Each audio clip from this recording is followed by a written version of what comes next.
চাওক পাৰ্টি যিহেতু কৰি আছোঁ কামটো কৰিবই লাগিব আৰু UPPL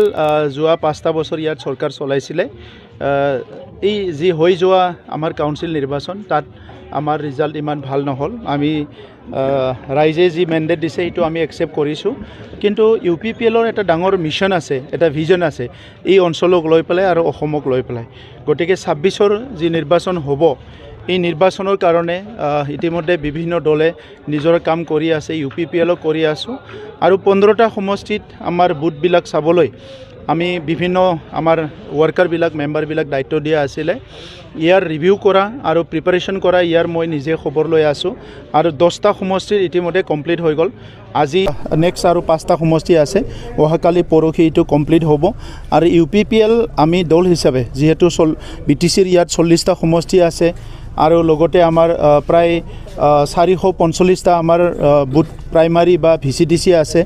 আৰু লগতে প্ৰায় 32শতকৈ অধিক আমাৰ বুথ আছে এই গোটেই বুথ প্ৰাইমাৰীবিলাকত আমাৰ কাৰ্যকৰ্তাবিলাকে কাম কৰি আছে সেইকাৰণে মই যিখিনি খবৰ ল'লোঁ যে যোৱা নিৰ্বাচনত যিটো ৰিজাল্ট হ'ল সেইটোক লৈ পেলাই ৰাইজেও সন্তুষ্ট নহয় কাৰণ 5টা বছৰ যেতিয়া UPPL চৰকাৰ চলি আছিলে তাত বড়োলেণ্ড অঞ্চলত শান্তি সম্প্ৰীতি নিৰাপত্তা সমন্বয় সুস্থ এটা পৰিৱেশ চবে পাইছিলে আৰু নতুনকৈ যিহেতু চৰকাৰ গঠন কৰি যি দল ইয়াত দেখিবলৈ পাইছে অশান্তি আগতে আৰম্ভ হৈছে ইয়াত মদ ভাং যোৱাৰ এটা পৰিৱেশ আৰম্ভ হৈছে সব দিশৰ পৰাই এটা অৰাজকতাৰ নিচিনা এটা পৰিৱেশ হৈছে এইটো চাই পেলাই ৰাইজে সবে বিচাৰিছে যে UPPL পুনৰ আহিব লাগে আৰু এই এছেম্বলি নিৰ্বাচনত ৰাইজৰ মেণ্ডেট UPPLৰ ফালে আহিব এইটো চিউৰ হৈছে দেখিবলৈ পোৱা গৈছে বিভিন্ন ৰাজনৈতিকবিলাকে বৰ্তমান বন্ধুত্বপূৰ্ণভাৱে নিৰ্বাচন খেলাৰ এটা পৰিৱেশ সৃষ্টি হৈছে NDA কওক বা কংগ্ৰেছৰ নেতৃত্বতে কওক কথাখিনি UPPL দলে একলা চলৰ ৰাজনীতি ল'বনে এতিয়ালৈকে আলোচনা চলি আছে বিভিন্ন দল সংগঠনৰ লগত হয়তো এনাদাৰ 1 উইক এক সপ্তাহৰ ভিতৰত এটা সিদ্ধান্ত হৈ যাব কিন্তু UPPL দল হিচাপে আমি BTC এৰিয়াত আমি যিটো 15টা সমষ্টি আছে ইয়াতে ফুল প্ৰিপাৰেশ্যনৰ আছোঁ এলায়েন্স হ'লে ইয়াৰ কাৰণে বেলেগ এটা সিদ্ধান্ত হ'ব আৰু অকলে হ'লেও আমি 15টা সমষ্টিটো খেলাৰ কাৰণে প্ৰিপাৰেশ্যন ফুল্লি আমাৰ চলি আছে যেহেতু NDAৰ লগত আপোনালোকে বৰ্তমান প্ৰায় নাই বুলিয়ে ক'ব পাৰি হয়তো কংগ্ৰেছৰ লগত যাব নেকি এতিয়ালৈকে তেনেকুৱা সিদ্ধান্ত UPPL একো লোৱা নাই কাৰ লগত যাব কাৰ লগত নাযায় কোনে আমাৰ লগত আহিব বিচাৰিছে সেইটো আমি চাই আছোঁ অচিৰে NDA প্ৰাৰ্থী ঘোষণা কৰাৰ কথা কৈ আছে ইতিমধ্যে আমাৰো প্ৰাৰ্থী ৰেডি হৈ আছে কেতিয়ালৈকে ঘোষণা হ'ব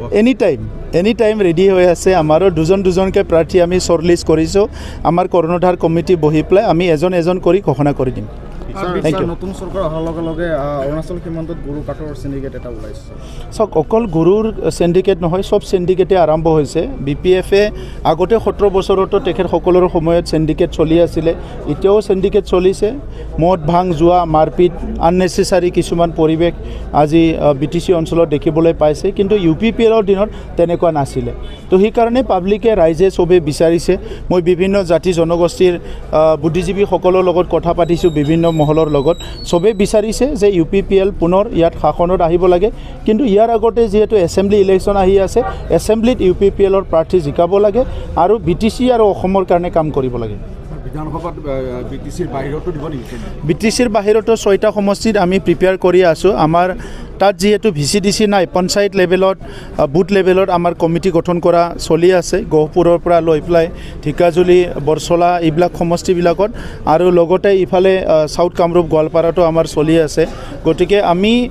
and of the February declare কৰিম আমাৰ কেণ্ডিডেটবিলাকো আমি হয়তো ডিক্লেয়াৰ কৰিম আৰু লগতে কোনটো সমষ্টিত আমাৰ প্ৰাৰ্থী থাকিব সেইটো আমি ডিক্লেয়াৰ কৰিম